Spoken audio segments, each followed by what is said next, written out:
France Inter.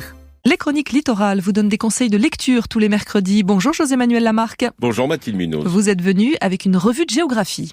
Un rendez-vous au-delà du temps avec la revue Relief, Relief au pluriel, dédiée à la nature, à l'aventure et à l'exploration, certes, mais au-delà du temps parce que Relief nous demande de prendre le temps pour se poser. Eh oui, raisonner, penser, méditer sur les mondes d'hier et de demain face à la crise écologique. Chaque numéro est une réflexion sur la nature. Son fondateur, Pierre Faïs, nous accompagne ce matin. Pierre Faïs, Relief, je l'appellerais une douce vérité. C'est bien vu, oui, effectivement. C'est un peu l'objectif aussi de la revue. Il y a quelque chose d'assez onirique dans la revue qui fait rêver, un objet qu'on a envie de prendre en main, de parcourir et de voyager. On a envie de voyager avec. D'abord, c'est très géographique, il faut le dire. Oui, c'est une revue de géographie à l'origine, mais de la géographie un peu dépoussiérée par rapport à l'image qu'on peut avoir aujourd'hui de la géographie, souvent. C'est une autre approche de la géographie, mais on peut donner des numéros de Relief, par exemple. Il y a eu les pôles, les tropiques, les abysses, la mer, les îles, la banquise, enfin... Là, je vous parle de sujets qui nous intéressent, nous, à Chronique Littorale, mais il y en a eu d'autres, comme le Massif Central, par exemple. Oui, bien sûr. C'est vrai qu'il y a eu pas mal de numéros autour de l'eau. C'est important, l'eau, et vous en savez quelque chose.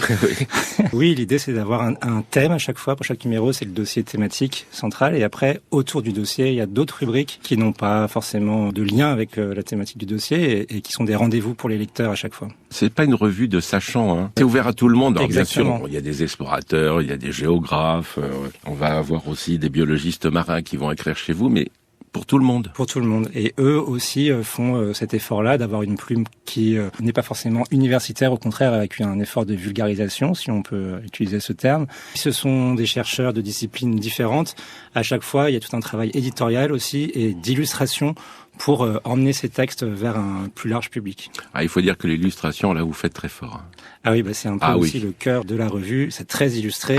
Des illustrations et c'est très anciennes. beau, et surtout c'est très beau. Écoutez, merci, on fait tout pour. Il y a des illustrations qui sont tant anciennes que contemporaines. Il y a des commandes à des illustrateurs pour des extraits littéraires et il y a des recherches iconographiques comme des planches naturalistes, des archives photographiques.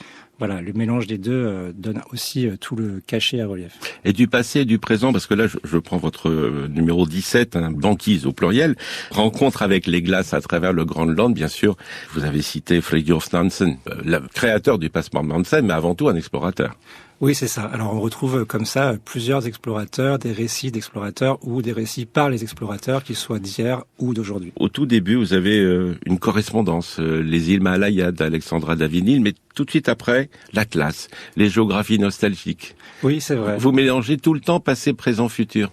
Oui, c'est l'idée, c'est toujours d'avoir un lien entre hier et aujourd'hui, tant au niveau des illustrations, que je mentionne tout à l'heure, qu'au niveau des textes, qu'au niveau des rubriques. On peut avoir, par exemple, un entretien avec une figure qui marque son temps aujourd'hui et un portrait d'une figure dans le passé qui a marqué le sien.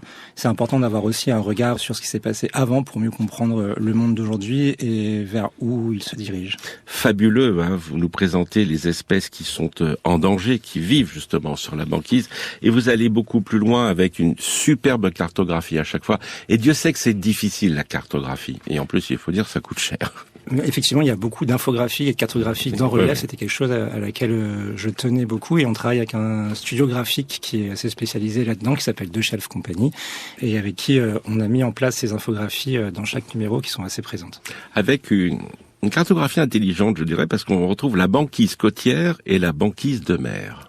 Oui, effectivement, c'est bien de différencier les différents types de banquises et d'expliquer vraiment, c'est tout le sujet, comment est constituée la banquise. Merci Pierre Faïs. Alors un site internet, Relief, c'est au pluriel, donc Relief Édition, là aussi au pluriel.com. À demain Mathilde Munoz.